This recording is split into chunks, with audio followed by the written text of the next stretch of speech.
একটা special operation group বানিয়েছিল, তো এটাকে ঠিক আজকে রিভাইভ করা হচ্ছে। বেসিক্যালি যে আমাদের কাছে যে ফৌজদারি সাব ইন্সপেক্টর আছে, তাছাড়া বাকি আমাদের পূর্ব থানা, পশ্চিম থানা আর উমেন পিএসের যে স্টাফ আছে, সবাইদের নিয়ে একটা বাইকার গ্রুপ করা হয়েছে। বেসিক্যালি আমাদের টার্গেট হচ্ছে যে স্ট্রিট ক্রাইমস যেটা হচ্ছে, স্ট্রিট ক্রাইমসটাকে প্রিভেন্ট করা। তাছাড়া কোনো যদি অ্যান্টি সোশ্যালস যদি রাস্তায় থাকে না তো বাজারে থাকে, ওদের কন্ট্রোলে আনা। তো এর মধ্যে আজকে আমরা মোটামুটি গোলবাজার, ডিমসাগর আর সিটি সেন্টার, আইজিএম চমনি, এখন যেগুলো আরএমএস চমনি, যেখানে মানে অ্যান্টি সোশ্যাল গ্যাদারিং হতে পারে, সেগুলোকে কভার করেছি। প্রিভেন্টিভ অ্যাকশনও নিয়েছি। গোলবাজার 2জন অ্যারেস্টও আছে, এটা হ্যান্ড ওভার করা হয়েছে এসপিএসকে।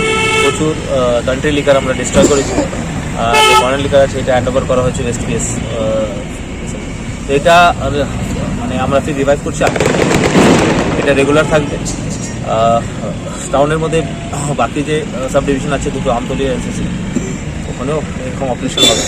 তো এটা রোটেশনে হবে। বেসিক্যালি আগরতলা সিটির যে স্ট্রিট ক্রাইমস যেটা আছে, রাস্তাঘাটে যে ক্রাইম, এটাকে প্রিভেন্ট করার জন্য করা হচ্ছে, পাবলিকের কনফিডেন্সকে বুস্ট করার জন্য করা হচ্ছে। আর যদি অ্যান্টি সোশ্যাল গ্যাদারিংগুলো আছে, স্পেশালি ড্রাগ পেডলার্সদের, ড্রাগ অ্যাবিউজার্সদের, এগুলোকে কন্ট্রোলে আনার চেষ্টা করা হচ্ছে। Thank you.